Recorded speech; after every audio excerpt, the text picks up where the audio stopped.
السلام عليكم ورحمة الله وبركاته، عاملين ايه؟ يا رب تكونوا بألف خير. معاكم نونا من قناة حياة نونا.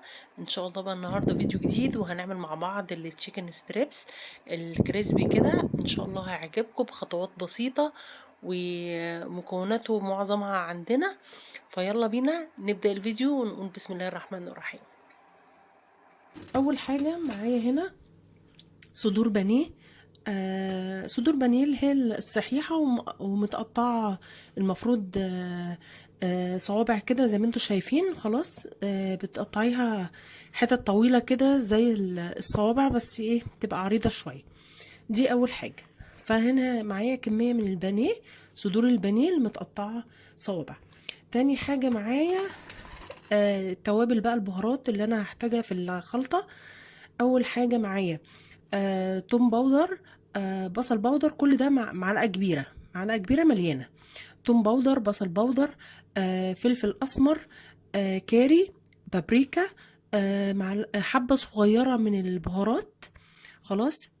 كركم. معايا الملح طبعا بتاعي. هنا زعتر مطحون. خلاص، ومعلقة سكر كبيرة. خلاص.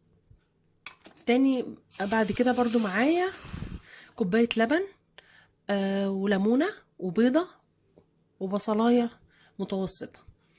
خلاص. اول حاجة بقى هعمل ايه؟ هنركن البانيه دلوقتي. اول حاجة هعمل ايه؟ هجيب كوباية اللبن اول حاجة. خلاص. مع البيضة، وهحط البصل كمان. البيضة برضو كده.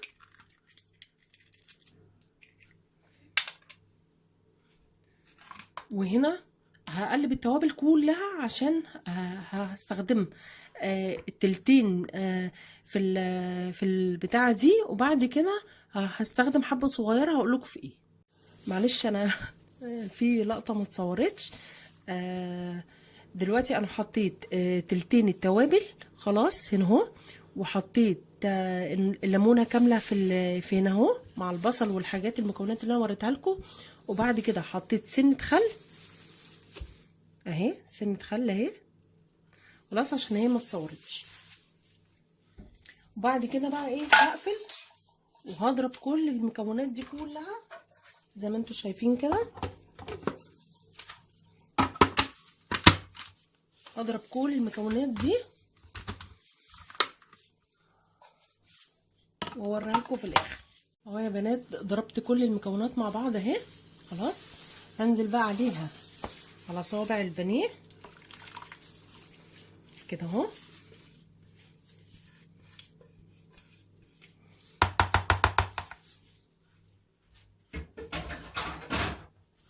خلاص. واقلب بقى كل ده. هقلب بقى بايدي احسن. بسم الله الرحمن الرحيم. عشان لازم كل ده ياخد من التتبيله، يبقى متشرب كده في التتبيله.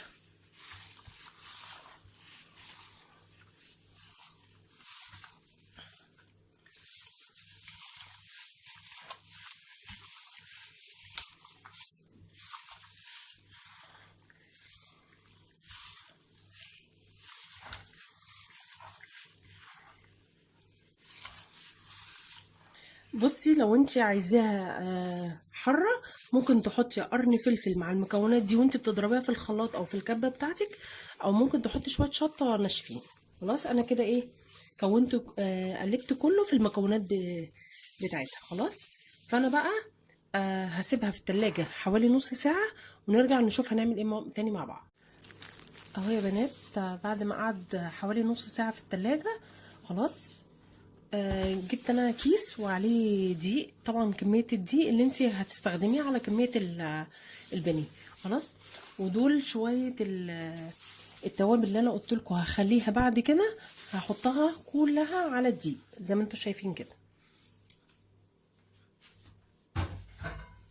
بتفرق كتير قوي يا بنات في الطعم. بتبقى الكفر بتاع البانيه متبل زي نفس التوابل اللي انت متبلاها من جوه، بيبقى حلو جدا. آه، بتفرق معاه في عفوا. بتفرق معاه في الطعم جدا. يعني معلش يا بنات عشان والله لسه تعبانه. معلش يعني حتى صوتي والله متغير. بتفرق جدا في الطعم لما بتحطي بقيه التوابل على الكفر يعني. خلاص انا كده حطيت بقيه التوابل على الدقيق. هو المفروض هنا احط كمان معلقه نشا عشان تبقى كريسبي اكتر على الدقيق، بس انا للاسف انا ما عنديش فهعمله من غير نشا. انتي لو عندك نشا حطي معلقه نشا، بس معلقه واحده عشان ما تبقاش مقرمشه زياده عن اللزوم.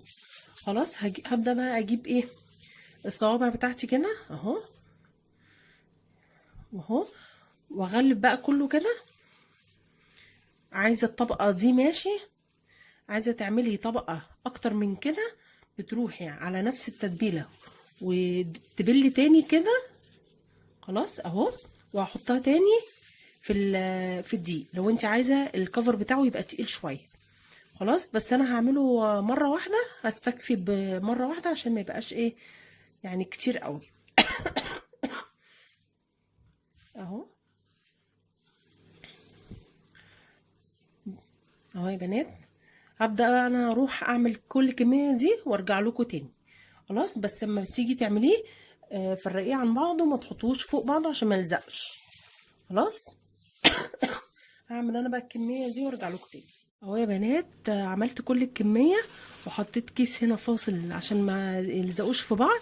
خلاص بس قبل ما هعمله هحطه شويه في الفريزر عشان انا مستعجله عليه لمده 10 دقايق او ربع ساعه كده يمسك نفسه والتتبيله تمسك نفسها عشان ما ينزلش مني كله في الزيت التتبيله دي.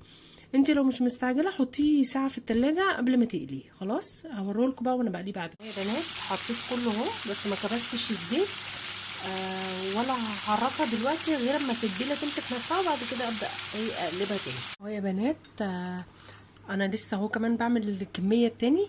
لو فاضل معاكي كميه كبيره ومش عارفه تعملي فيها ايه حطيها في علبه في الفريزر وحطيها في اي وقت طلعي واقلي مش هيحصل لها اي حاجه.